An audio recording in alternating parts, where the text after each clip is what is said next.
Imagine ruling the most powerful nation on Earth for centuries, controlling 1/3 of the entire world's wealth, with foreign kings literally begging to trade with you. Now imagine watching it all collapse because of one plant. Not guns, not bombs, not some super weapon. A flower, a single flowering plant brought your entire civilization to its knees. This isn't fantasy. This is the story of how opium destroyed China's greatest empire.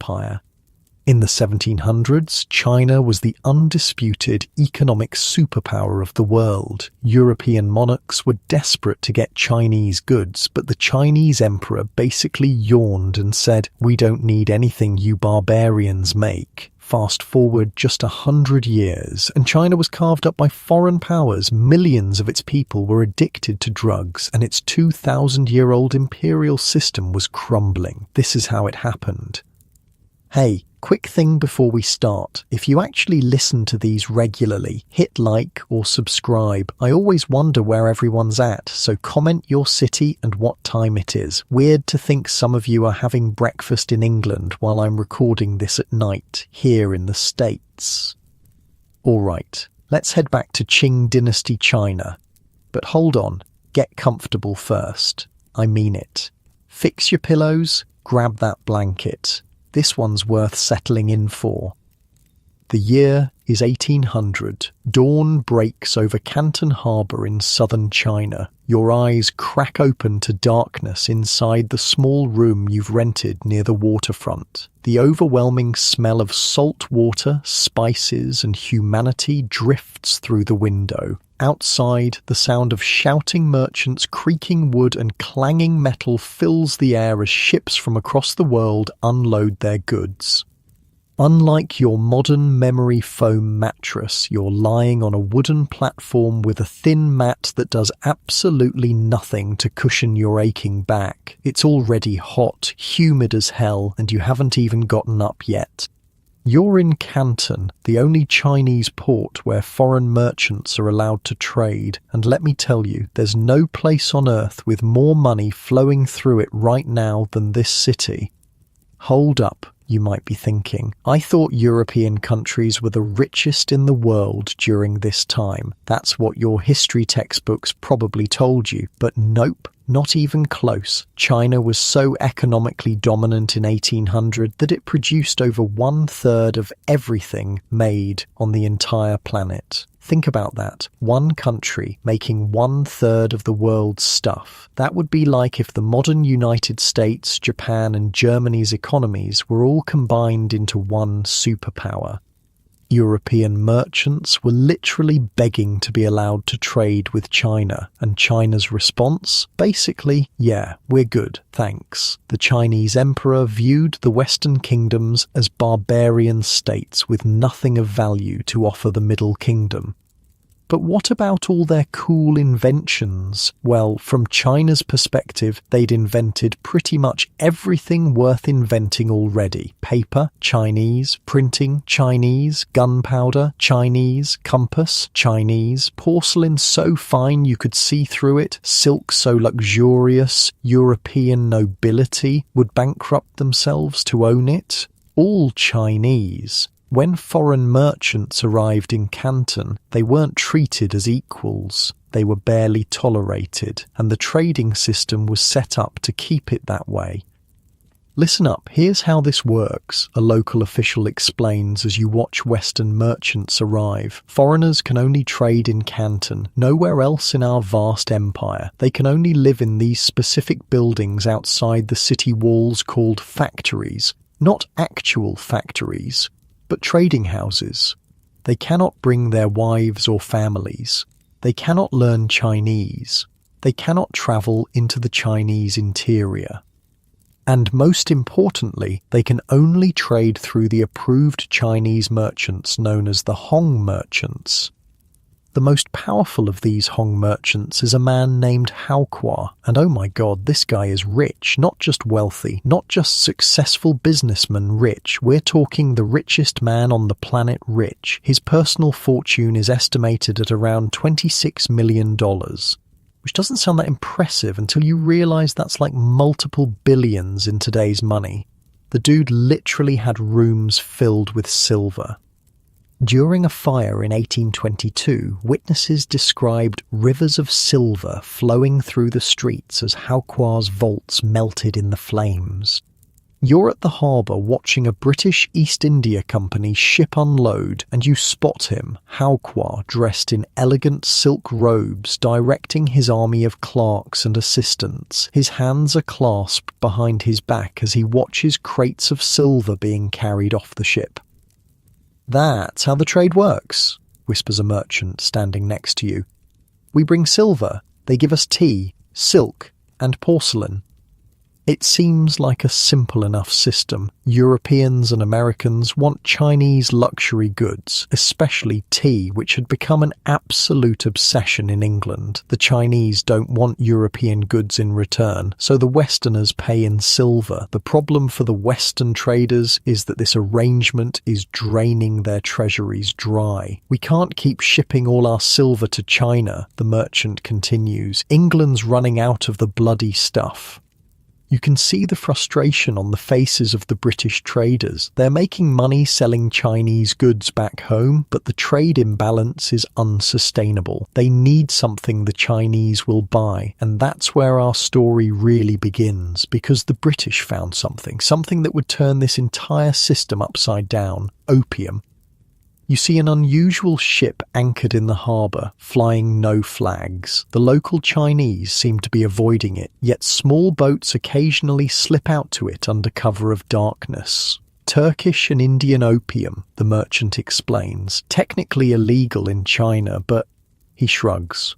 Opium wasn't new to China. It had been used medicinally for centuries, usually eaten or drunk as a tincture to treat pain or illness. But something changed when Europeans introduced the practice of smoking it. "Come on," says the merchant, "I'll show you." He leads you through the crowded streets to a nondescript building a few blocks from the waterfront. Inside, the air is thick with sweet, acrid smoke. Men lie on wooden platforms, their eyes half closed as attendants prepare pipes for them. The pipes themselves are works of art, long stems with ornate metal bowls. You watch as an attendant heats a small ball of dark, sticky opium over a flame until it bubbles, then places it in the pipe bowl for a waiting customer. "One puff and your troubles fade away," the merchant says. "Two puffs and you're floating, three and you're in paradise." What you're witnessing is the beginning of something catastrophic. At this moment, opium is still primarily smoked by the wealthy elite. Government officials, rich merchants, men of leisure, it's a luxury drug, a status symbol. But that's about to change. The merchant leans in closer. The British East India Company has opium plantations all across Bengal now. They're producing thousands of chests of the stuff every year. And guess where it's all coming? He nods toward the harbour. A chest of opium contained about 140 pounds of the drug. In 1800, around 4,500 chests were being imported to China. That's 630,000 pounds of opium. And demand was growing. The following morning, you're back at the harbour. The activity is frenetic, goods moving in all directions, silver flowing into China, luxury goods flowing out. It's the most successful trading arrangement in the world, but it's balanced on a knife's edge. As you watch, a group of British merchants stands apart from the others, talking intently. You recognise one of them, William Jardine, a former ship's surgeon turned merchant. Next to him is his business partner, James Matheson. These two Scotsmen would eventually found Jardine, Matheson and Company, one of the most profitable drug smuggling operations in history. "The Chinese want to keep us confined to Canton," Jardine is saying, "but with fast clipper ships we can deliver opium all along the coast." You're witnessing the planning of what would become the most successful drug smuggling enterprise in history, and the Chinese government has no idea what's coming. Back in the trading factory, you observe the complex dance of commerce. The Chinese Hong merchants are in a difficult position. They're immensely wealthy, but they're caught between the demands of the imperial government and the foreign traders they deal with. They're responsible for the foreigners' behavior and are expected to ensure taxes are paid and regulations followed. Hao Qua is clever, someone comments. He's investing much of his fortune overseas through his American partners. He doesn't trust the imperial officials not to seize it. Smart move on his part, because the system that's made him the richest man on earth is about to come crashing down. Later that day, you're invited to a banquet hosted by Hao Qua himself for his American trading partners. It's an extraordinary honor rarely extended to foreigners. His mansion is a vision of luxury, exquisite gardens, priceless antiques, and a banquet that stretches on for hours with dozens of exotic dishes. 15 courses, an American merchant whispers to you. Bird's nest soup, shark fins, pigeon eggs. This feast alone probably cost more than most people make in a year. What's fascinating is the relationship between Hao Qua and these American traders. They've developed a genuine friendship and mutual respect that transcends business. The Americans help manage Hao Qua's overseas investments, and he gives them preferential treatment in Canton. As the evening winds down, Hao Qua raises a toast to prosperity and friendship between our peoples. Everyone drinks, but there's tension in the air. The Americans know what's coming with the opium trade, and they're conflicted. One of them, Robert Bennett Forbes, would later write to his wife, "I made my first fortune by the same," referring to opium, while acknowledging the drug was demoralizing the minds and destroying the bodies and draining the country of money. The merchants are already getting rich, but they have no idea how much wealthier and how much more destructive this trade is about to become. Back in your room that night, you lie on your uncomfortable bed, the sounds of the harbour drifting through the window. You've witnessed Canton at the height of its glory, the centre of global trade, where the world's wealth flows through the hands of merchants like Hao Qua. But something fundamental is shifting. The balance of power that has favoured China for centuries is beginning to tilt. In the next decade, the amount of opium smuggled into China will increase tenfold. The drug will spread from the elite to ordinary people across the empire. Silver will begin flowing out of China instead of in. And the emperor in Beijing, thousands of miles away from Canton, will finally realize too late that his great empire faces an existential threat. Not from armies or navies, from a flower, from the milky sap of the poppy plant, processed into a sticky resin that produces the most intense euphoria humans had ever experienced. As you drift off to sleep, the sweet, sickly smell of opium smoke drifts in through your window. All around you, in hidden rooms and behind closed doors, more and more Chinese are taking up the pipe. The addiction is spreading. And with it, the seeds of destruction for the world's greatest empire are being sown. Not with a bang, but with the soft hiss of opium smoke being drawn through an ornate pipe. In the moonlight, ships continue to arrive in Canton Harbour. On their manifests, silver, cotton, wool, but in hidden compartments, thousands of balls of opium, ready to be sold to eager Chinese buyers. Each chest of opium is stamped with the symbol of the British East India Company, the very institution that had been granted a monopoly on trade by the British Crown, now the world's biggest drug dealer. You close your eyes, the humidity making it hard to sleep, thinking about how something as simple as a trade imbalance and a flowering plant is about to change the course of human history. Tomorrow, Canton will wake up and continue its business, unaware that the entire system is about to collapse, unaware that this golden age of Chinese prosperity is coming to an end. And it all starts here, with a pipe, with smoke, with dreams, with addiction, with opium. The morning fog hangs over Canton Harbour as a new day begins. 10 years have passed, it's now 1830, and everything has changed. What you're about to witness isn't just the story of a drug taking hold of a nation, it's the tale of how the world's economic order flipped upside down in the span of a single generation. Silver. For centuries, it flowed into China like a mighty river. Now, it's hemorrhaging out, bleeding away at a rate that would give an economist a heart attack. You're probably thinking, how bad could it really be? I mean, it's just some people smoking in back rooms, right? Wrong. Let me paint you the picture. You're walking through a narrow alley in Canton. The smell hits you first, that distinct, sweet, acrid scent of opium smoke that now permeates every corner of the city. You step into what looks like an ordinary tea house, but inside, the scene is anything but ordinary. The room is dim, illuminated only by small oil lamps. The air is thick with bluish smoke that hangs in layers. On wooden platforms covered with bamboo mats lie dozens of people, not just the wealthy merchants and officials you saw a decade ago. Everyone, and I mean everyone. There's a government clerk, his official cap set aside as he takes long draws from his pipe. Next to him is a dock worker, his muscles wasted from months of choosing the pipe over food. In the corner, a woman who once ran a successful silk shop stares vacantly at the ceiling. A Buddhist monk still in his saffron robes lies motionless nearby. What happened here? You whisper to the attendant who's preparing a pipe for a new customer.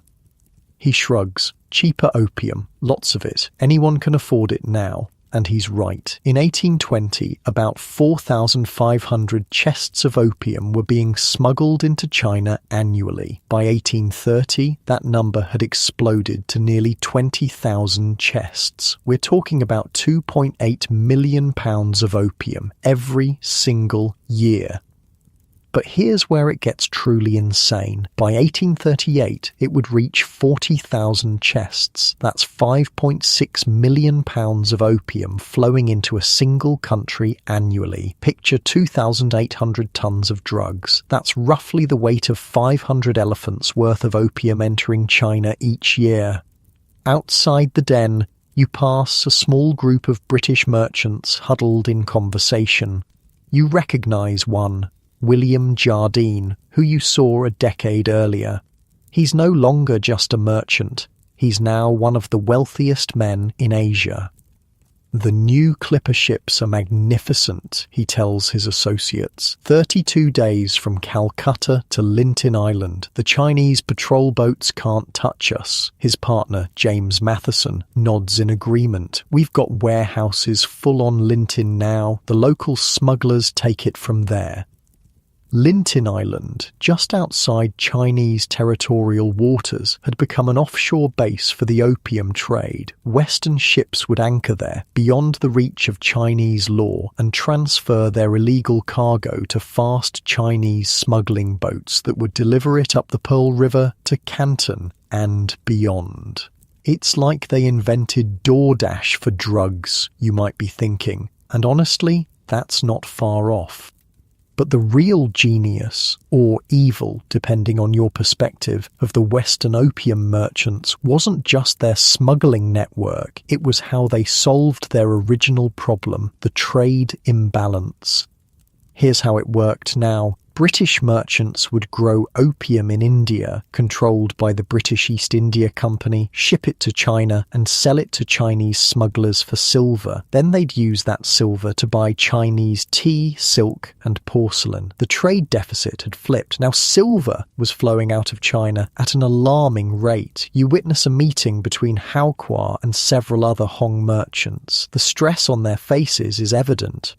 The price of silver has doubled in 10 years, one says grimly. Our currency is collapsing. Hao Kwa nods, his expression grave. The provincial government demands we stop the opium trade, yet their own officials are the biggest customers. My cousin's entire village near Suzhou has fallen to the pipe, another merchant adds. The fields lie untended, no one works anymore.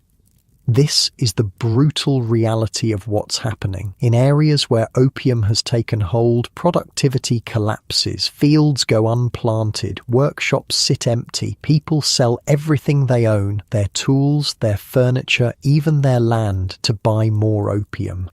As you walk through Canton, you notice something else. The city seems poorer than a decade ago. Despite all the trade, despite all the activity, there's a sense of decay. Buildings that were once pristine are now crumbling. People who once seemed prosperous now appear gaunt and desperate. What's happening to the city? You ask a local shopkeeper.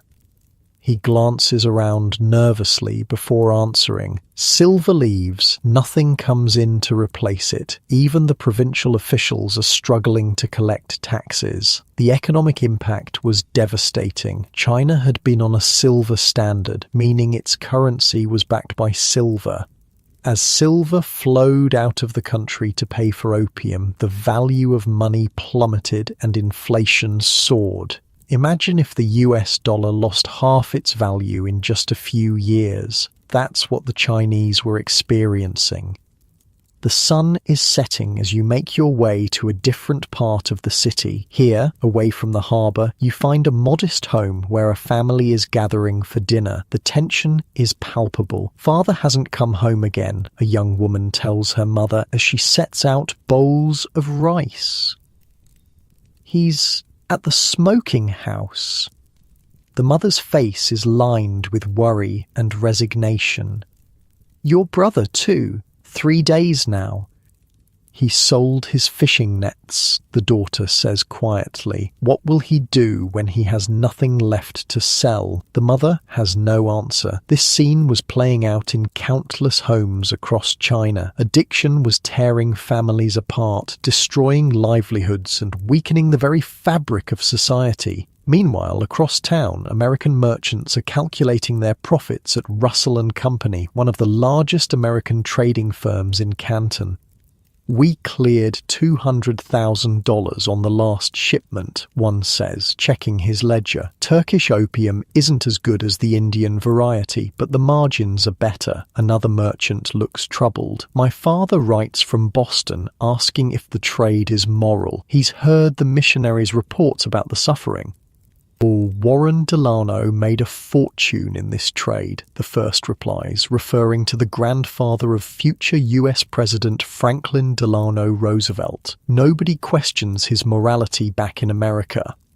He's not wrong. The fortunes being made in the China trade, much of it from opium, were financing the Industrial Revolution back in America. The wealth from opium would eventually fund railways, factories, universities, and libraries. Some of America's most respectable families built their fortunes on the back of the opium trade. Look, the merchant continues, if we don't do it, the British will just take our share. At least we're bringing some of the wealth back to America. It's the classic rationalization. If I don't do it, someone else will. Might as well be me. Back at the harbour the next morning, you notice something new. Tension. Chinese soldiers are patrolling more aggressively. Officials are inspecting ships with greater scrutiny. The emperor in Beijing has finally noticed what's happening, explains a local guide. But it's too late. Too many people are involved in the trade now. Too many officials are addicted themselves. This was the terrible irony. By the time the imperial government in Beijing fully understood the extent of the crisis, many of the officials tasked with solving it were themselves addicted to opium. Imagine asking alcoholics to enforce prohibition. That's essentially what was happening. You've wandered into a tea house near the waterfront. The customers here are a mix of locals and foreign merchants. In one corner, you overhear 2 Chinese scholars in animated conversation. The barbarians bring poison and take our silver, one says bitterly, and our own people help them do it. What do you expect? Replies his companion. When I was a district magistrate in Jiangsu, my superior was smoking 3 pipes a day. How can we enforce the law when the law enforcers themselves are addicted? The first scholar leans forward. Do you know what I heard? In some villages in the interior, they're growing poppies now. Our own people growing the poison on our own soil. This was a new and frightening development. Domestic opium production was beginning in China itself, particularly in the southwestern provinces. It was still small compared to imports, but it was a sign of how deeply the opium economy had penetrated. Across the room, a group of British merchants are having drinks. One gestures toward the Chinese scholars. They blame us, but it's their corrupt officials who allow the trade to flourish, he says. We're just businessmen meeting demand. Exactly, his companion agrees. Nobody forces them to smoke. It's their choice. Their choice, a third merchant repeats, though he doesn't meet anyone's eyes as he says it. The hypocrisy was stunning. Back in Britain, opium was regulated and available only as medicine. The idea of opium dens operating openly in London would have been scandalous. Yet the same merchants who would have been outraged by such establishments at home were perfectly happy to profit from them in China. As evening falls, you find yourself near the waterfront again. A small Chinese smuggling boat is preparing to leave, loaded with goods. Where are they going? You ask a nearby porter. To meet the foreign ships anchored at Lintin, he explains. They'll bring back opium. Aren't they afraid of getting caught? The porter laughs. The patrol boats? They're paid to look the other way. If one captain decides to actually enforce the law, the smugglers just wait until his shift ends. That night, from the window of your room, you watch as dozens of small boats slip out of the harbour under cover of darkness. They'll return before dawn, laden with chests of opium that will make their way to dens and private homes throughout Canton and the surrounding countryside. The next morning brings news. An imperial edict has arrived from Beijing. The emperor is demanding stronger action against the opium trade. You're in a tea house when you overhear local officials discussing it. The emperor doesn't understand, one says. If we truly cracked down, half the city would rise up in withdrawal pains. And where would we get the money to pay our troops, adds another. Tax collection is already down by half because of the silver crisis. This was the central problem. The opium trade had become so entrenched, so fundamental to the economy of southern China, that stopping it would cause immediate pain, both physical for the addicts and economic for everyone else. Yet allowing it to continue meant watching the country's wealth drain away and its people succumb to addiction. Later that day, you happen upon a Western doctor treating patients in a small clinic near the factories. Most of his patients are Chinese, many showing symptoms of opium addiction. The physical effects are devastating, he tells you between patients. Chronic constipation, loss of appetite, wasting of muscles. But the worst is the dependency. Once addicted, the body can't function without the drug. The withdrawal is excruciating. Vomiting, diarrhea, unbearable pain. Can they recover, you ask? The doctor sighs. Some do, with proper care and support, but most don't have that luxury, and the temptation to relapse is everywhere. As night falls on Canton, the cycle begins again. Smuggling boats slip out to meet the foreign ships. Opium dens fill with customers seeking escape. Silver changes hands, gradually flowing out of China coin by coin, tael by tael. In a luxurious merchant house, Hao Kwa sits alone, writing letters to his American partners about investments overseas. Even he, the richest man in Canton, can see what's coming. The system that made him wealthy is beginning to collapse. He's moving his money out while he still can.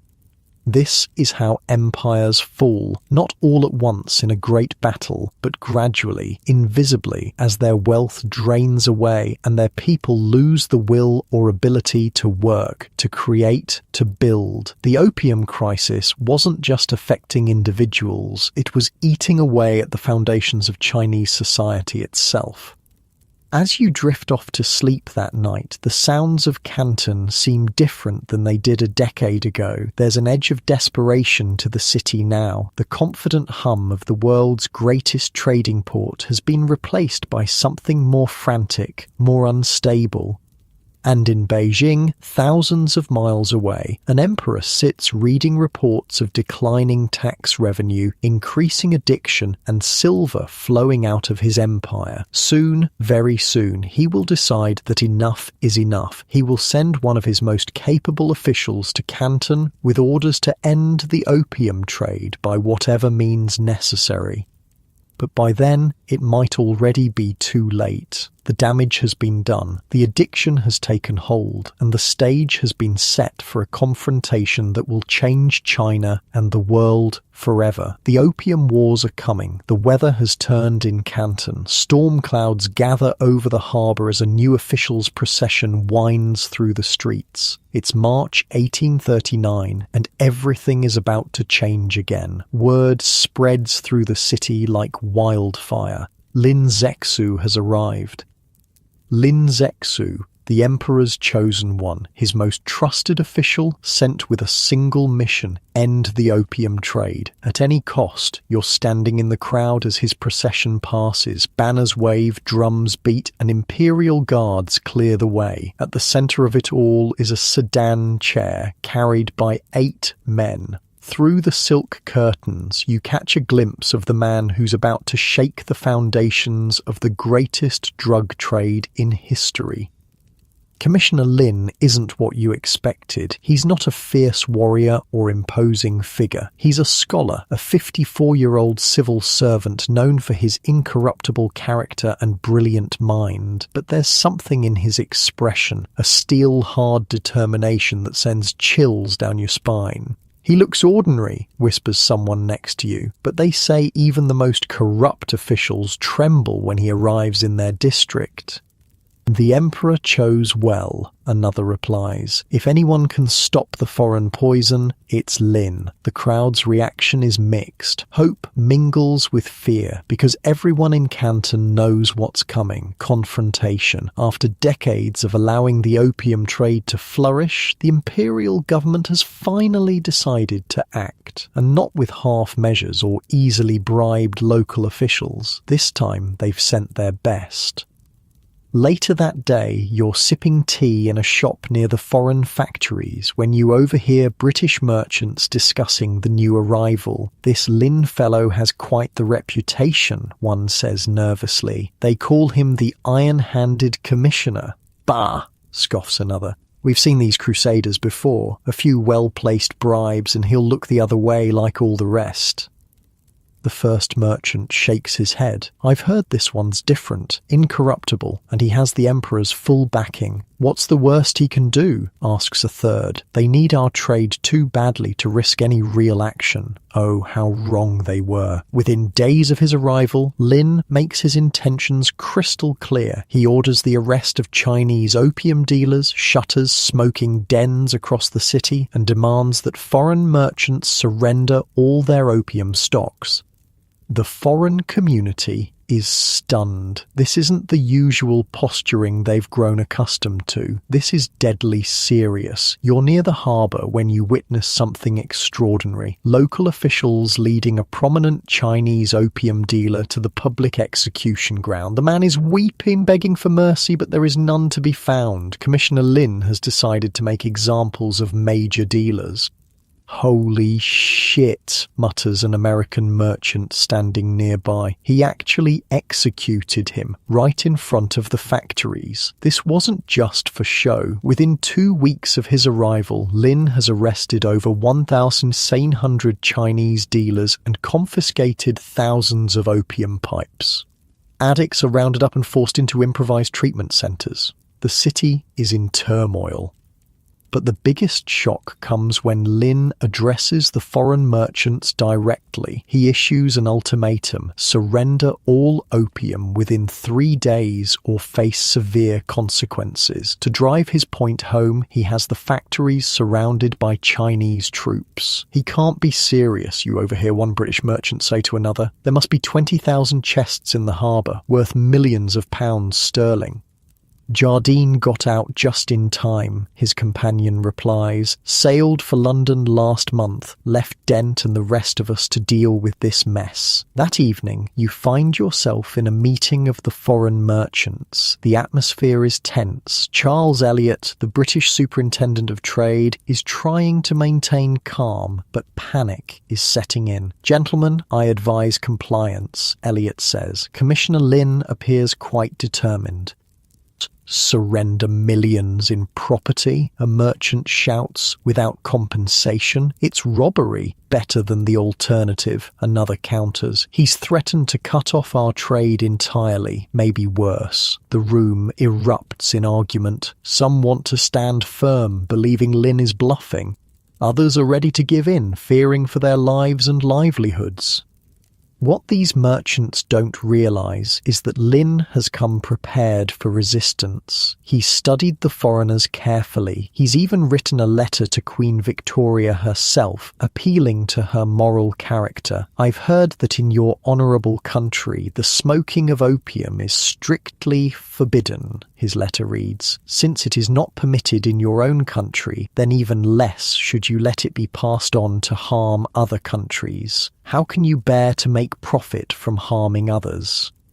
The irony is staggering. The British government strictly prohibited recreational opium use at home while simultaneously being the world's largest drug dealer abroad. The deadline passes. The foreign merchants have not complied. Lin makes his next move. All Chinese servants are ordered to leave the foreign factories. Food and water supplies are cut off. The foreign community finds itself under siege. "This is an outrage," bellows a British merchant as he paces inside the increasingly squalid factory compound. They can't treat British subjects this way. But Lin is just getting started. He intensifies the pressure, making it clear that the foreigners will not be allowed to leave until they surrender their opium. After 6 tense weeks of standoff, Charles Elliot makes a fateful decision. He orders all British merchants to surrender their opium to him, promising they'll be compensated by the British government. He then hands over the opium to Lin. The numbers are staggering: 20,283 chests of opium. That's about 1,300 tons of the drug, with a street value of roughly £2 million sterling, about $250 million in today's money. Now comes the most dramatic moment of all. Instead of keeping the opium or selling it, Lin orders its complete destruction. You're among the witnesses to what happens next. At a beach near the village of Human, just outside Canton, workers construct huge trenches lined with stone. The opium chests are brought in by the hundreds. Under Lin's watchful eye, workers break open each chest, dump the contents into the trenches and mix it with salt and lime before flushing it out to sea with water. "My God," whispers a British merchant watching from a boat offshore. He's actually destroying it all, not selling it, not storing it, destroying it. The process takes 23 days. More than 500 workers labour from dawn to dusk, and when it's over, the largest stash of illegal drugs ever seized in history has been completely eliminated. Lin doesn't stop there. He writes to the emperor, reporting his success, but also warning that the foreigners might seek revenge. He begins strengthening coastal defences, preparing for what he fears might come next. His fears are well-founded. When news reaches London that British property has been confiscated without compensation, there is outrage, not at the drug dealers, but at the Chinese government for interfering with legitimate trade. The British Foreign Secretary, Lord Palmerston, is particularly incensed. The Chinese, he declares, must be taught that they cannot injure British subjects with impunity. Back in Canton, the foreign merchants are seething. They've been humiliated, confined to their factories, and forced to surrender valuable property. But more than that, their profitable trade has been disrupted. This cannot stand, Jardine tells his business associates back in London. The Chinese must be taught a lesson, preferably with British warships. Jardine and other merchants begin lobbying the British government for military action against China. They frame it not as a defence of the drug trade, but as a matter of national honour and free trade principles. Meanwhile, Lin Zexu believes he's won. The opium has been destroyed. The message has been sent. Surely now the foreigners will obey Chinese law. How wrong he was. The destruction of the opium at Human was not the end of the crisis. It was merely the spark that would ignite a much larger conflagration. You're in a tea house near the waterfront when you overhear Chinese merchants discussing the situation. Commissioner Lin is a great man, one says. He did what no one else dared to do. But at what cost, asks another. The foreign barbarians are angry. There's talk of warships coming. Let them come, says the first. What can their tiny kingdom do against the might of the Celestial Empire? This was the fatal miscalculation. The Chinese still believed they were the centre of the world, the greatest power on earth. They had no idea how far they'd fallen behind militarily. Meanwhile, Hao Kuo and the other Hong merchants find themselves in an impossible position. They're expected to control the foreigners, but have no real power to do so, and now they're being held personally responsible for the crisis. You witness Hao Kuo in conversation with Commissioner Lin. Even the richest man in Canton bows deeply before the Emperor's representative. The foreigners speak of war, Hao Kuo says quietly. Their warships have steam engines and iron hulls. Our junks cannot match them. You've grown too fond of these barbarians, Lin replies sharply. The Emperor's will is clear. No more opium. If they bring war, we will crush them as we have crushed barbarian invasions for thousands of years. Hao Kuo doesn't argue further, but his expression speaks volumes. He knows something Lin doesn't. The balance of power has shifted. China is no longer the technological and military superpower it once was. As summer turns to fall in 1839, tensions continue to rise. Small skirmishes break out between British and Chinese ships. Each side blames the other for provocation. You're on the waterfront when a Chinese official reads an imperial edict. All trade with Britain is suspended. The British factories are to be closed. This is it, says a merchant standing next to you. War is coming. And he's right. Back in London, Lord Palmerston has convinced Parliament to send an expeditionary force to China. Officially, it's to protect British lives and property. Unofficially, it's to force China to compensate the opium merchants and accept British trade on British terms, including the opium trade. As 1839 draws to a close, you notice a change in Canton. The Chinese are preparing for war, coastal defences are being strengthened, troops are drilling, new cannons are being installed along the waterfront. But there's something else too, a sense of uncertainty. Deep down, many Chinese officials suspect they're not ready for what's coming. You're sitting in a small restaurant when you overhear two Chinese naval officers talking quietly.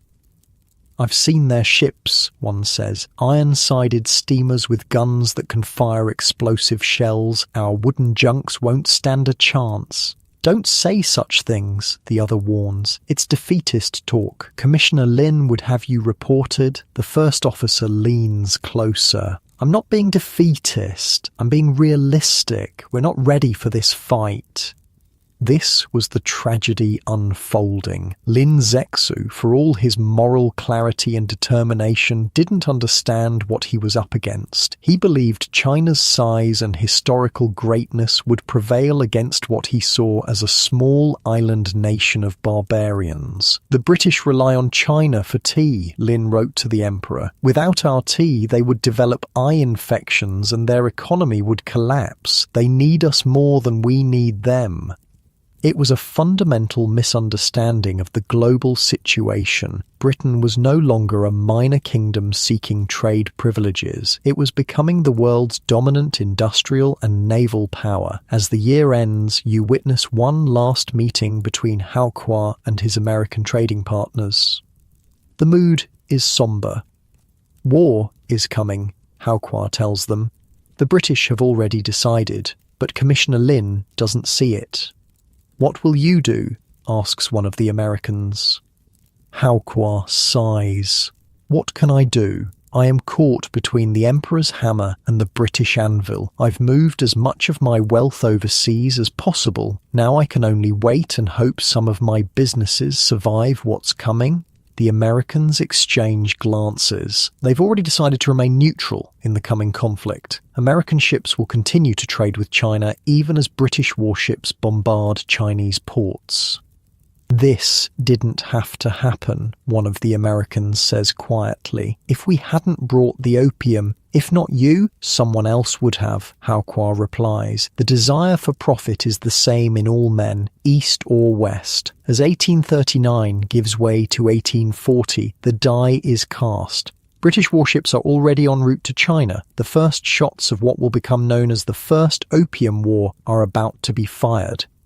And Commissioner Lin? His determination remains unshaken. He continues to arrest opium dealers, strengthen defences, and prepare for a confrontation he believes China can win. "We have right on our side," he tells his officers. "The Celestial Empire has stood for thousands of years. We will not bow to barbarian demands to poison our people." His moral clarity is admirable. But in the coming war, moral clarity will prove no match for explosive shells and steam-powered warships. The greatest drug bust in history, the destruction of 20,000 chests of opium at Human, was supposed to end the opium crisis. Instead, it triggered a chain of events that would accelerate China's decline and change the balance of power in Asia for the next century. As you watch Chinese troops drilling on the waterfront, their spears and matchlock muskets gleaming in the winter sun, you can't help but wonder if they have any idea what's coming. They're preparing to fight a war from the previous century, not understanding that warfare itself has been transformed by the Industrial Revolution.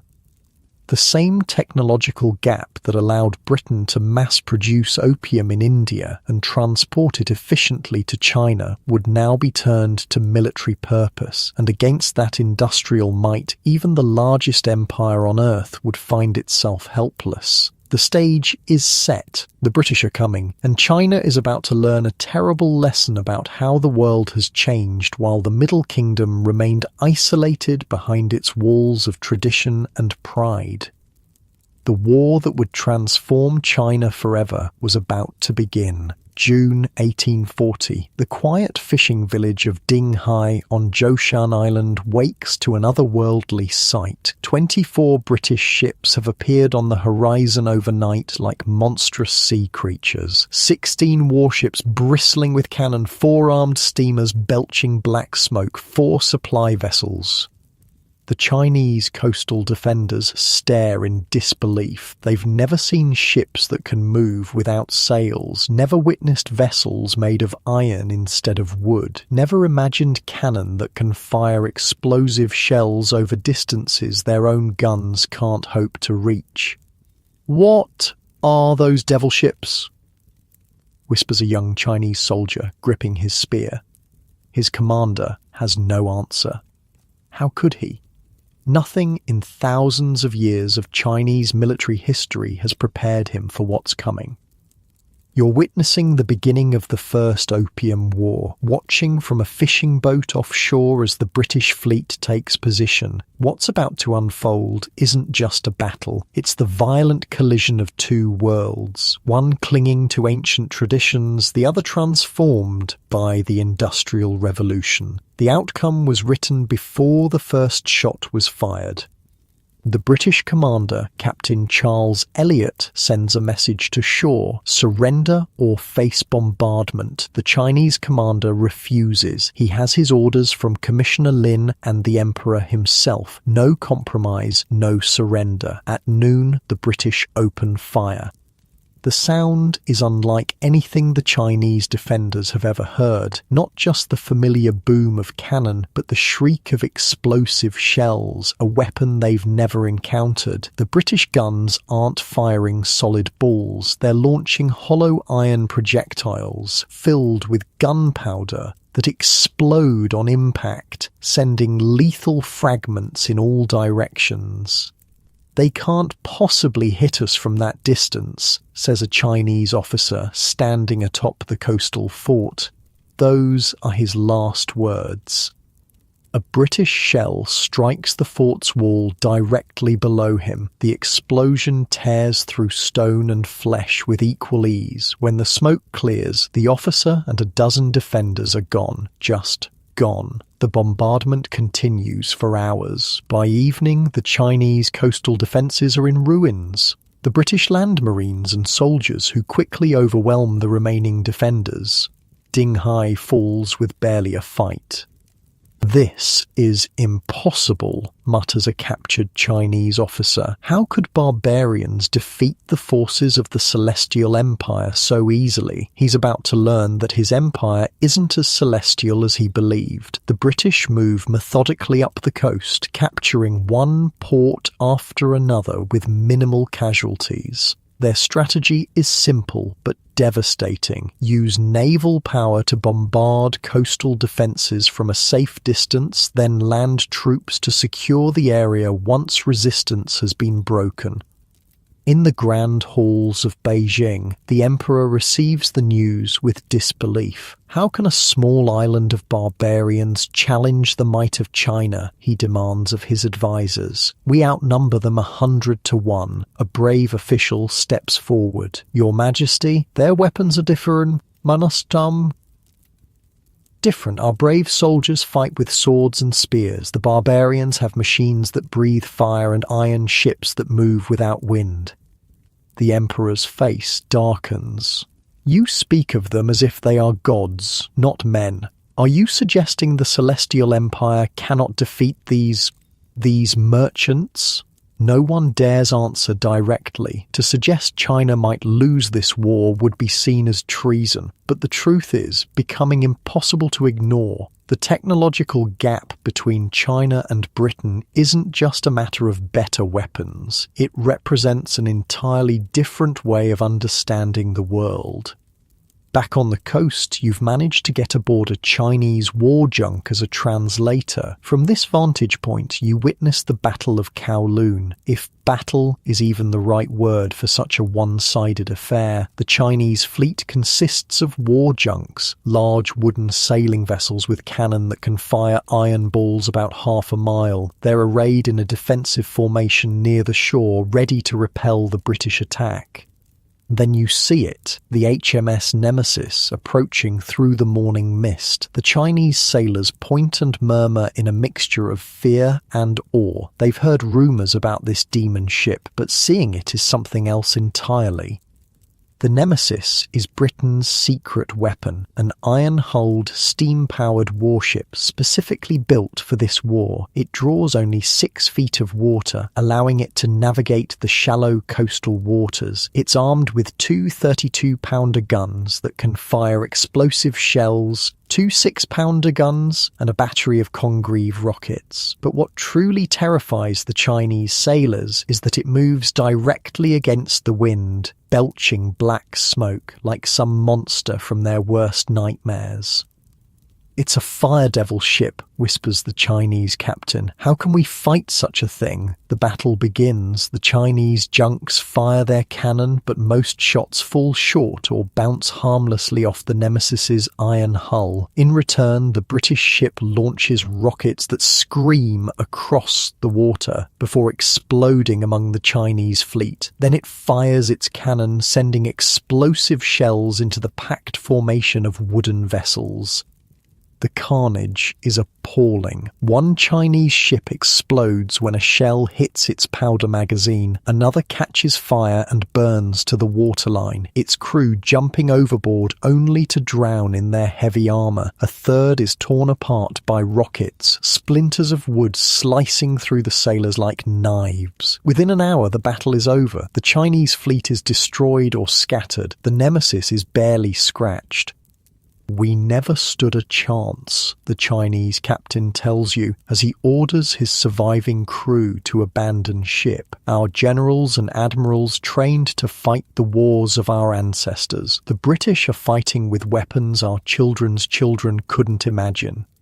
This scene repeats itself along the coast as the British move northward, destroying Chinese forces at Canton, Amoy, Ningpo, and beyond. It's not just a military defeat, it's a psychological one. The Chinese worldview, that they are the center of civilization surrounded by barbarian states, is being shattered by iron and fire.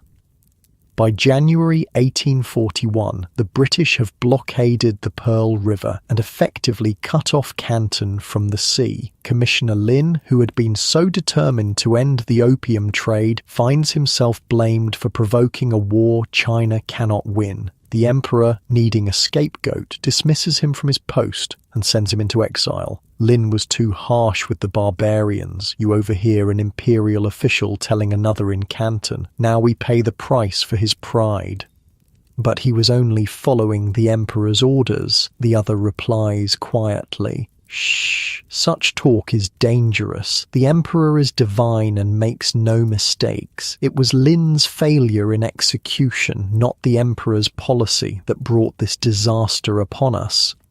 This kind of delusional thinking was common among the imperial court. Unable to accept that China had fallen behind the West technologically, they sought explanations that preserved their worldview, blaming individuals rather than recognizing systemic failures. Meanwhile, the war continues. In February 1841, the British launch a major attack on the Bogue forts guarding the approach to Canton. These are China's strongest coastal defences, with hundreds of cannon and thousands of troops. You watch the battle from a hillside overlooking the forts. The Chinese have positioned their guns well, with overlapping fields of fire covering the narrow channel. If any attack could be repelled, surely it would be here. The British begin their assault at dawn, but instead of a frontal attack, they land troops on the hills behind the forts, a basic flanking maneuver that somehow the Chinese commanders never anticipated. While the Chinese guns point uselessly out to sea, British soldiers attack from the rear. "They're behind us," a Chinese officer shouts in panic. "How did they get behind us?" By noon, the British flag flies over the forts. Over 400 Chinese soldiers lie dead. British casualties, 38. The pattern becomes painfully clear. It's not just superior British technology that's winning this war. It's superior tactics, training, and a fundamental understanding of modern warfare that the Chinese military simply doesn't possess. In May 1841, the British capture the city of Canton itself. Rather than occupy it, they extort a ransom of $6 million silver from the local authorities to spare the city from destruction.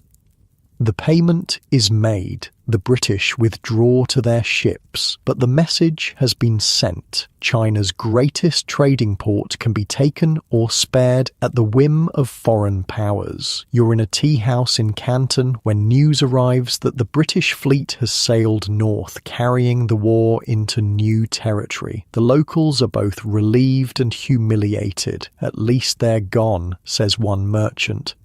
"Yes, after taking enough silver to bankrupt the province," another replies bitterly, "and they'll be back. They know we're defenseless now." The merchant spits on the floor. "Where is our mighty army? Where are the imperial bannermen who were supposed to protect us from barbarians?" An old man in the corner speaks up. I fought the Mongols as a young man. We had the same weapons they did. Bows, swords, spears, man against man. But these British, they don't fight like men. They fight like demons with fire and thunder. How can flesh stand against such things? This was the reality China was facing. Its military, once the most powerful in Asia, had stagnated while the West had revolutionized warfare. The gap wasn't one that could be closed quickly or easily.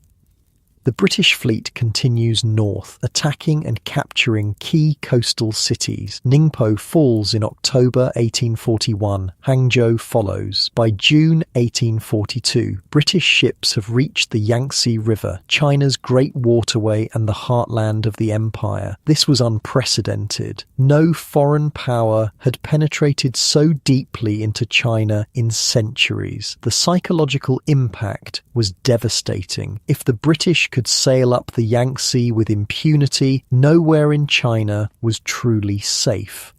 In August 1842, British warships appear before the great city of Nanking, now Nanjing, just 200 miles from the imperial capital of Beijing. The message is clear: surrender or the British will march on the capital itself. The emperor, finally recognizing the severity of the situation, sends representatives to negotiate peace. The British, their point made, agree to talks.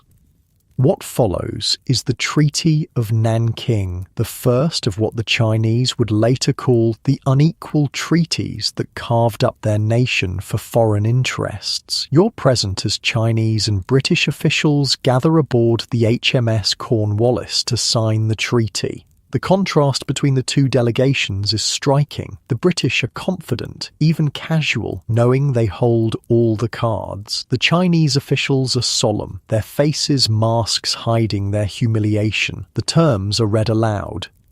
China will pay an indemnity of 21 million silver dollars, an astronomical sum that would cripple the imperial treasury. Hong Kong Island will be ceded to Britain in perpetuity, the first Chinese territory to be taken by a foreign power. 5 ports, Canton, Amoy, Foochow, Ningpo, and Shanghai, will be opened to British residents and trade. British citizens in China will no longer be subject to Chinese law, but will instead be governed by British law, a concept known as extraterritoriality that effectively places them above local authority, and though not explicitly stated, the opium trade will continue unhindered. As the Chinese officials apply their seals to the document, one turns away, unable to hide the tears streaming down his face. 2,000 years of history, he whispers to a colleague, and we are the ones who must sign away the emperor's sovereignty. The British, for their part, see the treaty as quite reasonable. They could have demanded much more, perhaps even the overthrow of the Qing Dynasty itself. Instead, they've settled for terms that secure their commercial interests while leaving the Chinese government intact.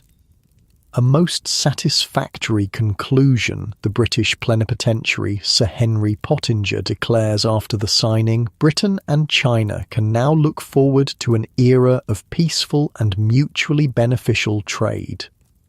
The Chinese don't share his optimistic view. For them, the Treaty of Nanking isn't the end of a conflict, but the beginning of what they will come to call the Century of Humiliation, a period when China, once the centre of the world, is reduced to a semi-colonial state carved up by foreign powers.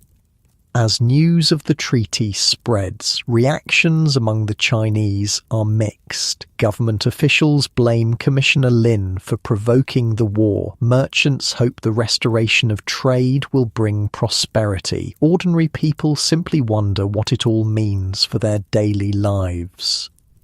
In a small village outside Canton, you listen as a teacher explains the situation to his students.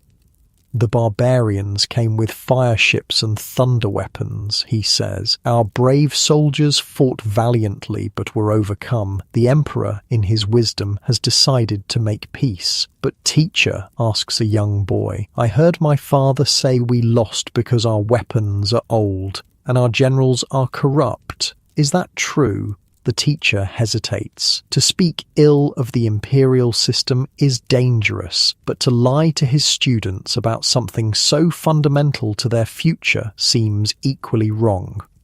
The ways of the Celestial Empire have served us well for thousands of years, he says carefully, but perhaps it is time to learn some of the barbarians' methods, if only to better defend against them in the future. This sentiment that China needed to adopt Western technology while maintaining its cultural essence would become a central debate among Chinese intellectuals in the coming decades. But for now, the immediate reality was one of defeat and humiliation. The First Opium War officially ends on August 29, 1842. British casualties total less than 500, mostly from disease rather than combat. Chinese casualties are never accurately counted, but are estimated in the thousands. More significant than the human cost is the psychological one. China's image of itself as the center of civilization has been shattered. Its military, once feared throughout Asia, has been exposed as obsolete. Its government, claiming the mandate of heaven, has been forced to submit to barbarian demands. And the opium trade, the catalyst for the conflict, it continues and expands. British ships now legally dock at 5 Chinese ports. Western merchants establish permanent residences, and the flow of opium into China, rather than being stemmed, increases dramatically. In 1839, before the war, roughly 40,000 chests of opium were being smuggled into China annually. By 1858, that number would exceed 70,000 chests, about 4,500 tons of opium flooding into China each year. The addiction that had begun to weaken Chinese society before the war now accelerates, spreading from coastal cities into the interior, reaching every level of society from imperial officials to peasant farmers. As for Commissioner Lin, the man who tried to stop the opium trade, he spends 3 years in internal exile before being rehabilitated and appointed governor of remote Yunnan province. He dies in 1850 while en route to fight rebels in the Taiping Rebellion, an uprising partly inspired by the weakness the Qing Dynasty displayed during the Opium War. Decades later, when China begins to reckon with its modern history, Lin will be rehabilitated again, this time as a national hero, a patriot who stood up to foreign aggression and paid the price for his principles. But in the immediate aftermath of the war, he is simply a scapegoat, blamed for a failure that was not truly his. The real failure was systemic, a once great empire that had turned inward, convinced of its own superiority, while the world around it transformed through industrialization and new ideas. The First Opium War lasts just 2 years, but its impact on China will echo for more than a century. It marks the beginning of China's painful transition from ancient empire to modern nation, a transition forced upon it by external pressure rather than internal evolution. And it all began with opium, a flowering plant that generated enormous profits for foreign merchants while feeding an addiction that weakened Chinese society from within. The drug that triggered the conflict continues to flow into China, now protected by treaties and gunboats. The disease has not been cured, it has been legitimized. As you stand on the deck of a ship leaving China in late 1842, watching the coast recede into the distance, you wonder what the future holds for this ancient civilization facing an utterly changed world. Little do you know that the First Opium War is just the beginning. More humiliations await, more unequal treaties, more territorial concessions. And in just 14 years, a second opium war will erupt, driving China even deeper into the abyss of addiction, exploitation, and national decline. The story of opium and China is far from over. It has only just begun. The ink on the Treaty of Nanking is barely dry, but already China is a fundamentally different place. It's 1843, and you've returned to Canton after a brief absence. The city feels changed. The swagger of imperial officials has been replaced by something more subdued. The British now walk the streets with a new confidence, almost swaggering. "They act like they own the place," mutters a Chinese merchant as a group of British traders stroll past without bothering to acknowledge the locals. And I suppose now they do. His resentment is justified. The Treaty of Nanking might have ended the fighting, but it's done something far more damaging than any cannonball could. It's pierced the heart of how China sees itself. For centuries, millennia, really, China viewed itself as the center of civilization, the Middle Kingdom surrounded by barbarian states. The emperor was the son of heaven, ruler of all under heaven. Foreign kings were seen not as equals, but as tributary vassals who should rightfully bow before Chinese superiority. And now those barbarians dictate terms from the decks of iron ships. Now the Son of Heaven must surrender territory, pay crippling indemnities, and accept humiliating restrictions on his sovereignty. The true cost of the treaty isn't measured in silver, explains a scholar you meet in a tea house. It's measured in something far more precious, our sense of place in the world.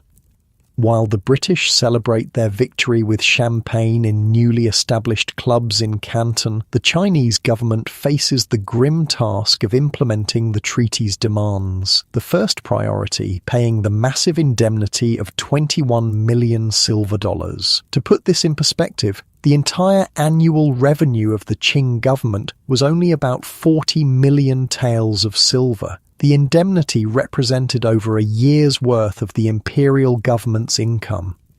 You're at the waterfront when carts loaded with silver ingots arrive under heavy guard. Chinese officials oversee the transfer to British ships, their faces impassive masks hiding their humiliation. "Where did all this silver come from?" you ask a local merchant watching the procession.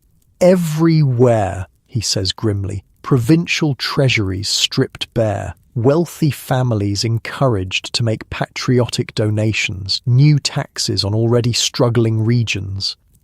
The merchant points to a group of peasants watching from a distance. They'll feel it worst. When officials can't collect enough regular taxes to meet their quotas, they impose new ones. The yamen runners will squeeze blood from stones to get it. This was the bitter reality. The burden of paying for China's defeat would fall most heavily on those least responsible and least able to bear it, ordinary farmers and workers already living on the edge of subsistence. Meanwhile, the British take possession of Hong Kong Island, a sparsely populated rocky outcrop that most Chinese officials considered nearly worthless. "A barren island with hardly a house upon it," scoffed the emperor's representatives during negotiations. But the British saw what the Chinese didn't, a perfect deep-water harbour strategically located at the mouth of the Pearl River, a jumping-off point for further expansion into China. Within years, Hong Kong would begin its transformation from fishing village to one of the world's great commercial centres, all under the British flag.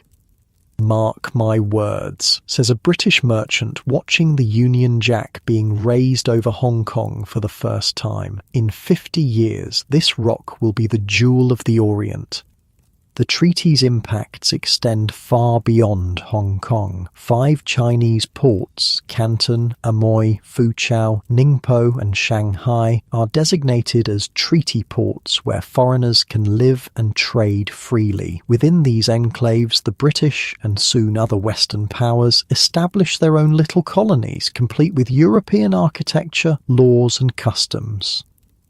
You visit Shanghai in 1845, just a few years after it becomes a treaty port. The transformation is already stunning. Where once stood Chinese shops and homes, Western trading houses now dominate the waterfront. Union Jacks and other foreign flags fly above imposing new buildings constructed in European styles. It's like they cut out a piece of London and dropped it here, remarks a Chinese companion showing you around.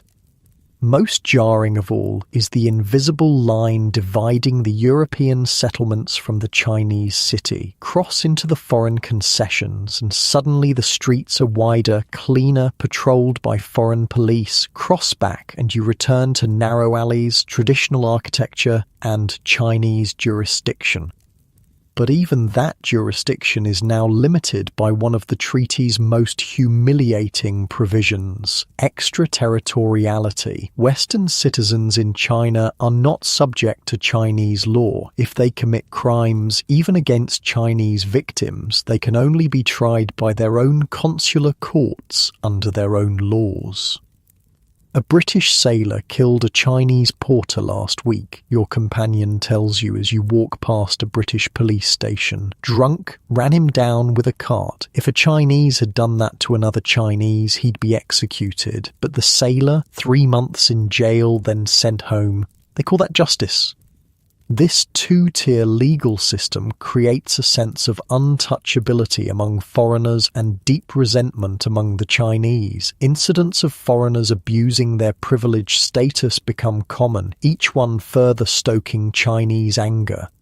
But perhaps the most devastating consequence of the treaty isn't written explicitly in any of its articles, it's what's not written. Any prohibition on the opium trade, after fighting a war ostensibly to stop British merchants from selling opium, China now finds itself unable to prevent the very trade that started the conflict. In fact, the opium trade doesn't just continue after the war, it explodes. By 1850, annual imports have nearly doubled from pre-war levels to about 50,000 chests. By 1858, they'll reach 70,000 chests. What was once smuggled under cover of darkness now arrives openly at the treaty ports, protected by British gunboats and the threat of renewed conflict if Chinese officials interfere. "We fought a war against opium," says a dejected Chinese customs official watching crates of the drug being unloaded in broad daylight. "We lost thousands of men, paid millions in silver, and for what? So they could sell even more of their poison without hiding it." The human cost is visible everywhere. Opium dens multiply across China, no longer confined to coastal cities, but spreading inland along trade routes. Addiction rates soar, productivity plummets in regions where opium use becomes endemic. Families are devastated as breadwinners spend their income on the drug rather than food or necessities. You visit an opium den in Shanghai, not one of the luxurious establishments catering to wealthy merchants or officials, but a squalid room packed with labourers and coolies seeking temporary escape from gruelling lives. The air is thick with sweet, acrid smoke. Men lie on crude wooden platforms, their bodies wasted, eyes vacant. Some have been here for days, neglecting work, family, everything but their need for the pipe. Most of these men were dock workers, explains the den's operator, a gaunt man with yellow-stained fingers. Good jobs, good pay, now they work just enough to afford their daily smoke. He points to a particularly emaciated figure in the corner. That one sold his daughter last week, 8 years old, sold her to a brothel for enough silver to smoke for a month. The brutal economics of addiction play out across China. Families sell land that has been in their lineage for generations. Women are forced into prostitution. Men abandon wives and children. The social fabric that has held Chinese society together for millennia begins to fray. And as China struggles with these internal wounds, the external pressure continues to mount. The British, having tasted success, want more. The Treaty of Nanking becomes not an endpoint, but a beginning, the first step in opening China fully to Western economic penetration. Other Western powers, unwilling to let Britain monopolize the China trade, demand similar concessions. The United States secures the Treaty of Wangxia in 1844, granting Americans the same privileges as the British. France follows with the Treaty of Whampoa. Each new treaty further erodes Chinese sovereignty. It's like watching vultures pick at a wounded animal, observes an American missionary witnessing the diplomatic scramble for concessions. The poor beast isn't dead yet, but everyone's already fighting over the choicest parts.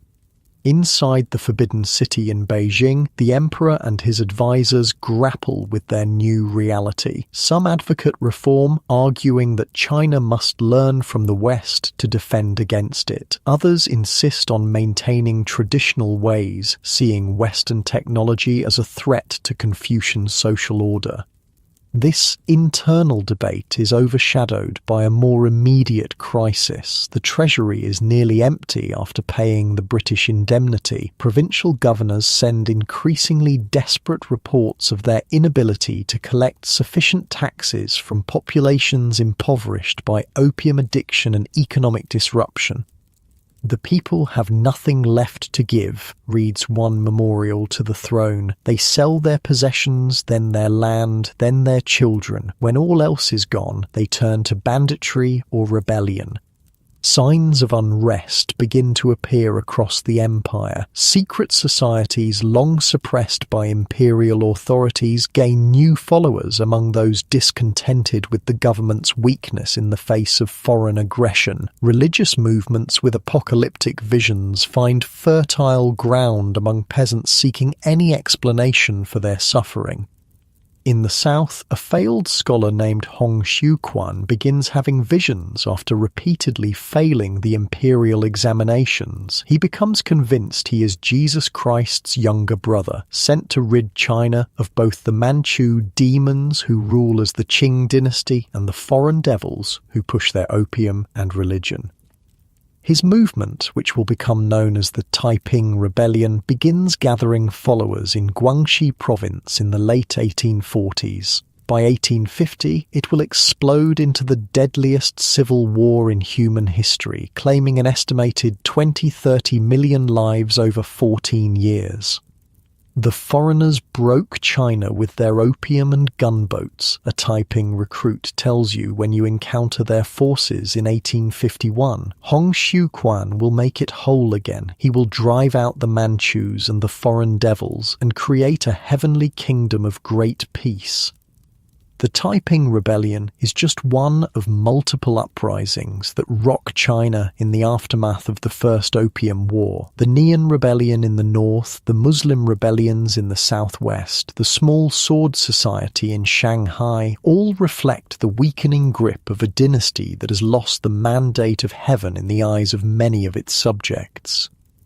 Against this backdrop of internal chaos, the Western powers continue pressing for more concessions. British merchants and officials, unsatisfied with the limited access granted by the Treaty of Nanking, demand more treaty ports, deeper access to China's interior, and legalization of the opium trade.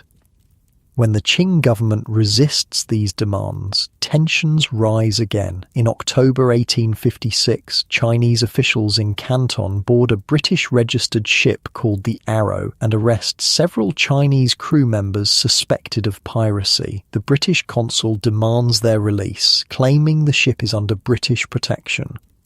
The Chinese refuse, noting that the ship is Chinese-owned and was flying no flag at the time of the boarding. The Arrow incident becomes the pretext for what will be known as the Second Opium War. "This is absurd," says a Chinese official when you discuss the situation. "They fight a war against us for trying to stop their illegal drug trade. They win, force us to pay millions, take our territory, and now, less than 15 years later, they're ready to attack again. because we arrested pirates on our own soil. He shakes his head in disbelief. How much more can they take from us? The answer, as China is about to discover, is much more. By late 1856, British warships are once again bombarding Chinese coastal defences. This time they're joined by the French, who use the execution of a French missionary as their casus belli. Against the combined might of these industrial powers, China's military, still relying largely on traditional weapons and tactics despite some modernisation efforts, stands little chance. The Second Opium War proceeds much like the first, with Western forces easily overcoming Chinese resistance, but this conflict will prove even more humiliating, culminating in an act of cultural vandalism that scars the Chinese psyche to this day. In October 1860, British and French forces reach the outskirts of Beijing itself, something unimaginable just decades earlier. When the Chinese attempt to negotiate, British envoys are captured and tortured, several dying in captivity. In retaliation, the British High Commissioner Lord Elgin, son of the man who took the Elgin marbles from Greece, orders the destruction of the old summer palace, the Yuanming Yuan. The Yuanming Yuan isn't just any palace, it's the crown jewel of Chinese architecture and art, a vast complex of exquisite buildings, gardens, and priceless artifacts accumulated over centuries. It's to China what Versailles is to France or the Vatican to Italy, a cultural treasure of incalculable value.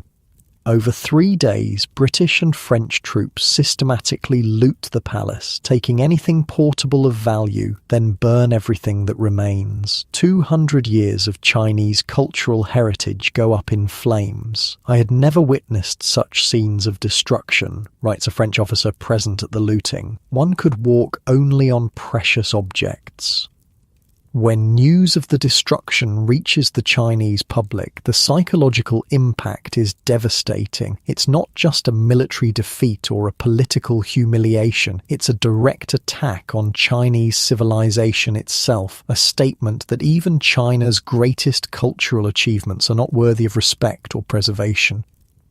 The Treaty of Tientsin and the Convention of Peking that end the Second Opium War impose even harsher terms than the Treaty of Nanking. 10 more ports are opened to foreign trade. Foreigners gain the right to travel in the interior of China. Christian missionaries receive protection for their activities. The opium trade is explicitly legalized. The indemnity dwarfs that of the First War, further draining Chinese resources.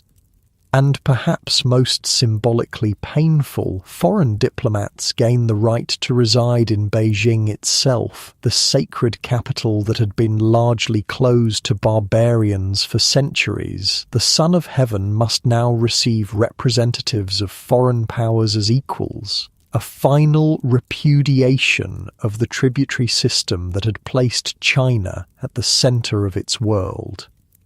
By 1860, China has been transformed from the self-proclaimed center of civilization to a semi-colonial state carved into spheres of influence by foreign powers, its economy distorted by opium, its government weakened both externally by unequal treaties and internally by rebellions. And all of this, the wars, the treaties, the cultural destruction, the social disintegration, can be traced back to those first chests of opium that began flowing into Canton in the late 18th century.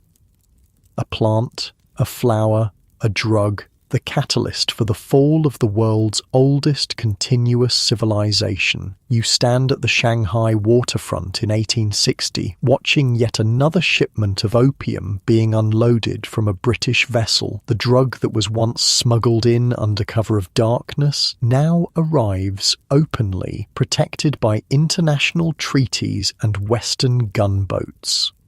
A Chinese scholar stands beside you, his expression a mixture of sorrow and resignation as he watches his country's poison being delivered. When future generations write the history of the fall of the Qing Dynasty, he says quietly, let them remember it began not with a revolution or a great battle, but with smoke, with dreams, with weakness that spread like a disease through our veins until we could no longer stand upright in the world.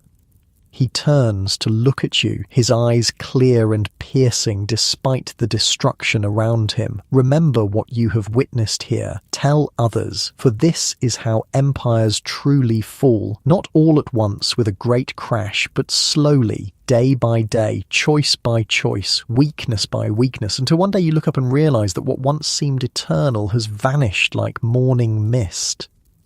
As night falls over Shanghai, lamps are lit in countless opium dens across the city. Thousands of smokers seek their nightly escape from a reality that grows more unbearable with each passing year. The sweet, acrid smell of opium hangs in the air like an invisible fog, binding the city in shared dreams and shared destruction.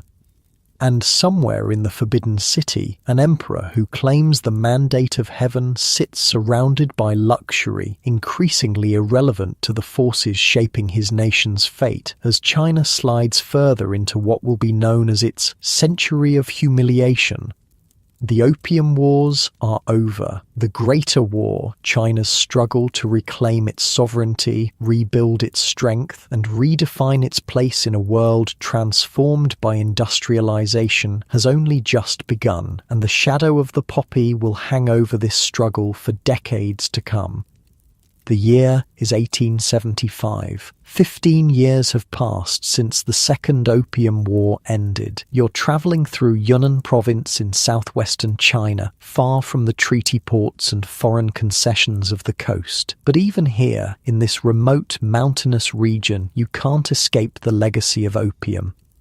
The hillsides, once covered with rice paddies and vegetable plots, are now blanketed with a different crop. Fields of poppies stretch as far as the eye can see, their delicate pink and white flowers belying the devastation they represent. "Beautiful, aren't they?" says your local guide, gesturing toward the flowers. "Terrible, but beautiful." You stop to talk with a farmer tending his poppy field. His hands are stained with the sticky brown residue from scoring the seed pods to collect the sap. "I grew rice for 20 years, he tells you, wiping sweat from his brow. "Could barely feed my family. Now I grow poppies, and for the first time I have silver to spare." "But don't you worry about contributing to addiction?" you ask. The farmer looks at you with tired eyes. "The foreign devils brought the poison to China. They got rich. Why shouldn't Chinese farmers have a share? Besides," he adds quietly, "if I don't grow it, someone else will." This is the cruel irony of what's happened in the decades since the Opium Wars. Having failed to keep foreign opium out, China has begun producing its own. By the 1870s, domestic production has overtaken imports. By the end of the century, China will produce 85% of the opium consumed within its borders. "The foreigners succeeded beyond their wildest dreams," explains a provincial official over dinner that evening. "They didn't just addict our people to opium, they addicted our economy to it." He's not exaggerating. In many provinces, opium has become the cash crop that pays the taxes that keep local governments functioning. Attempts to suppress it meet fierce resistance not just from farmers, but from officials who depend on opium revenue. Last year, Beijing sent an inspector to reduce opium cultivation in the province, the official continues, lowering his voice. Within a week, he owned 3 new houses and was seen smoking in the best dens in the provincial capital. The fields remain untouched. This corruption extends throughout the system. The Qing Dynasty, once the world's most powerful empire, now struggles to control even its own officials. The central government issues edicts that are ignored in the provinces. Reforms are announced but never implemented. Modernization efforts start and stop, hampered by lack of funds and entrenched resistance. Meanwhile, the Western powers, having opened China's doors through the opium trade, now walk through them with impunity. They're no longer content with treaty ports. They want railways, mines, factories, the economic colonization of China. You travel to Shanghai in 1880 and find a city transformed. The humble fishing village of a century earlier has become a booming international metropolis dominated by foreign interests. The Bund, Shanghai's waterfront, is lined with imposing European-style banks, trading houses and consulates. The streets are patrolled by police from multiple countries. Signs in English, French and German are more prominent than Chinese characters. "This isn't China anymore," says a local merchant as you walk along the Bund. "This is a piece of Europe built on Chinese soil." He points across the Huangpu River to the old Chinese city. Its traditional buildings and narrow streets are stark contrast to the international settlement. "That's where most Chinese live," he says. "Crowded, poor, still struggling with opium. Meanwhile, the foreigners grow rich on our trade, our labour, our land."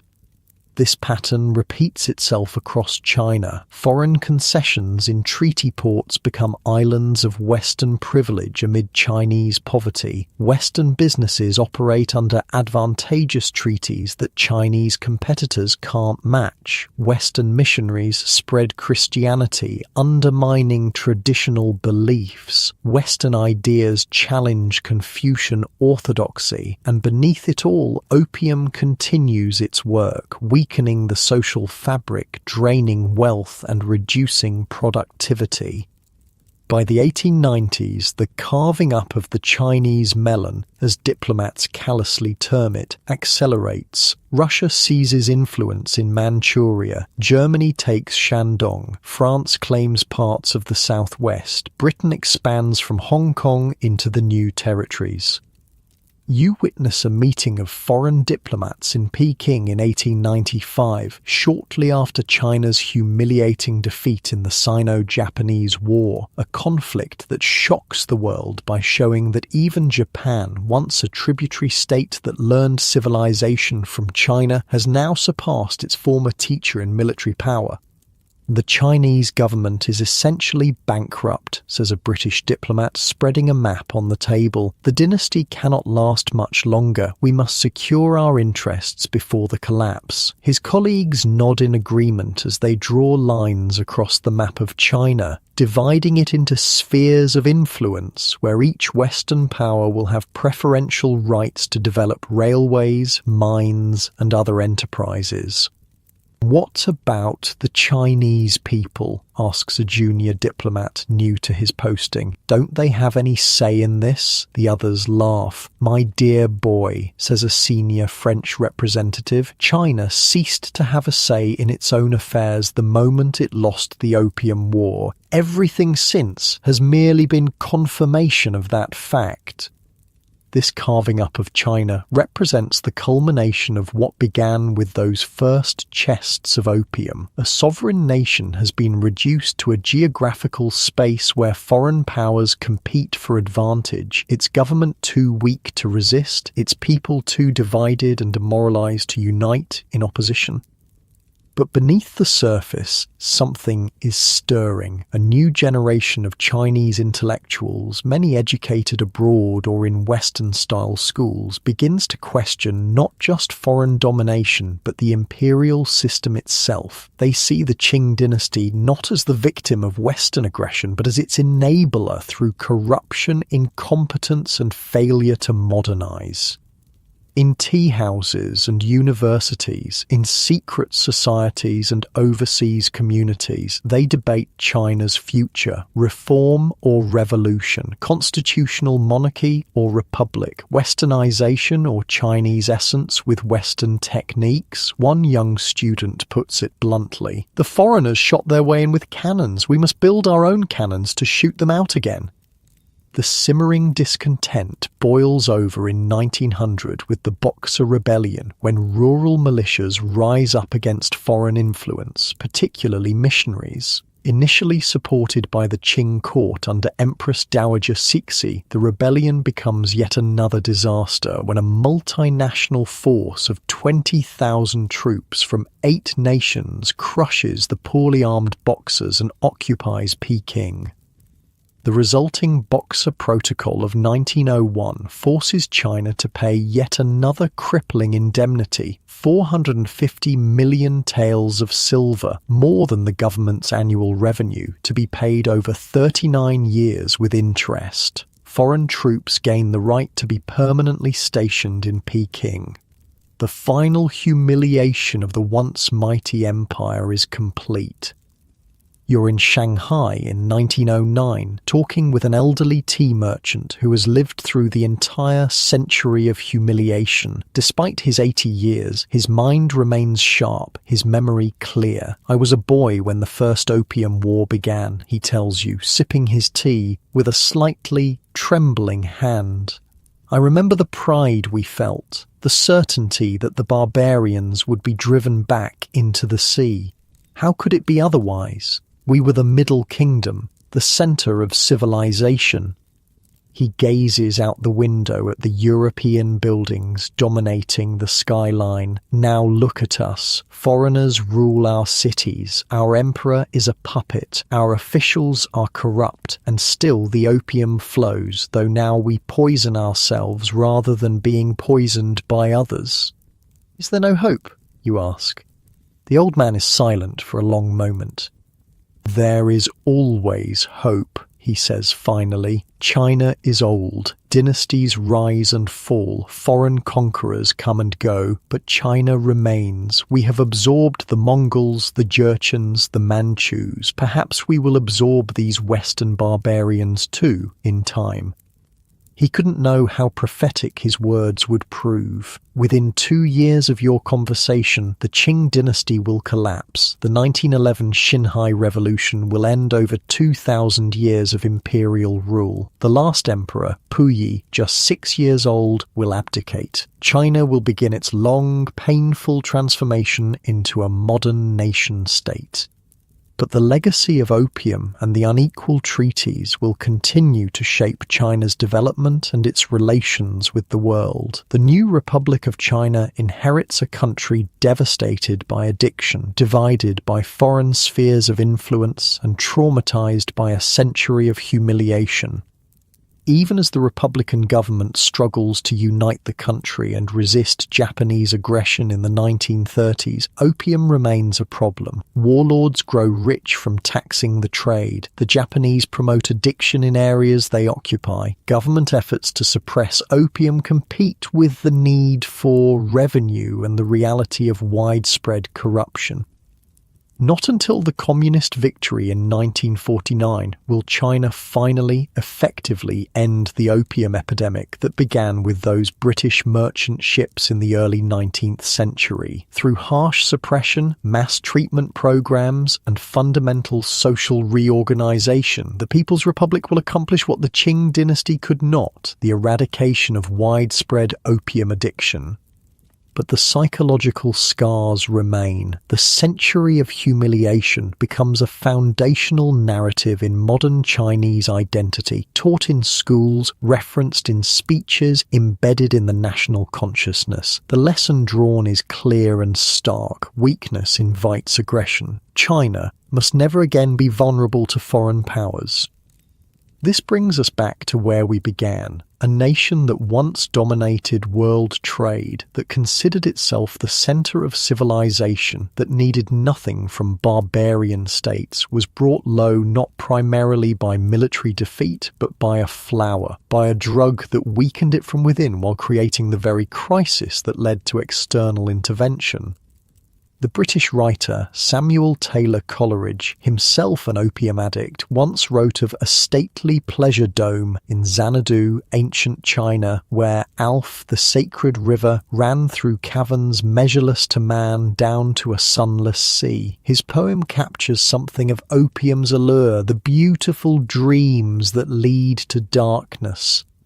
For China, opium created not pleasure domes but national catastrophe. The sacred rivers of its civilization ran down to a sunless sea of addiction, humiliation, and decline. The celestial empire descended into a century of darkness from which it has only recently begun to emerge.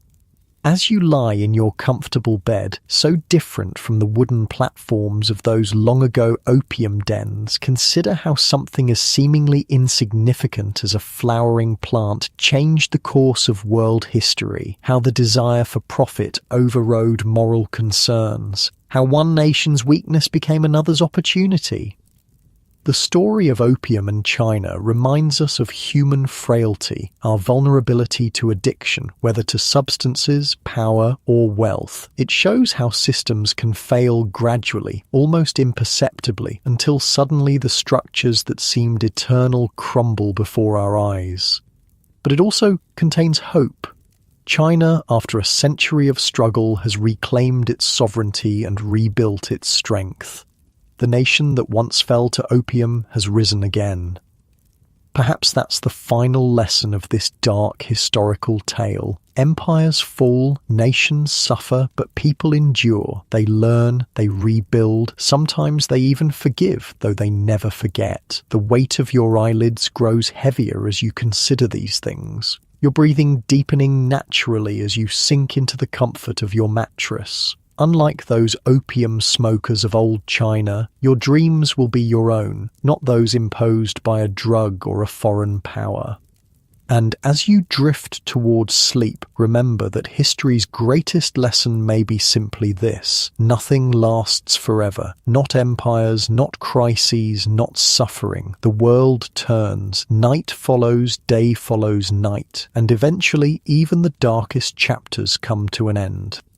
Sleep well, knowing you've travelled through one of history's most consequential yet often overlooked stories, how a flowering plant brought low the world's greatest empire, and how the repercussions of that fall continue to shape our world today. The candle of consciousness flickers and dims, the story is told, rest now in the peaceful darkness that follows.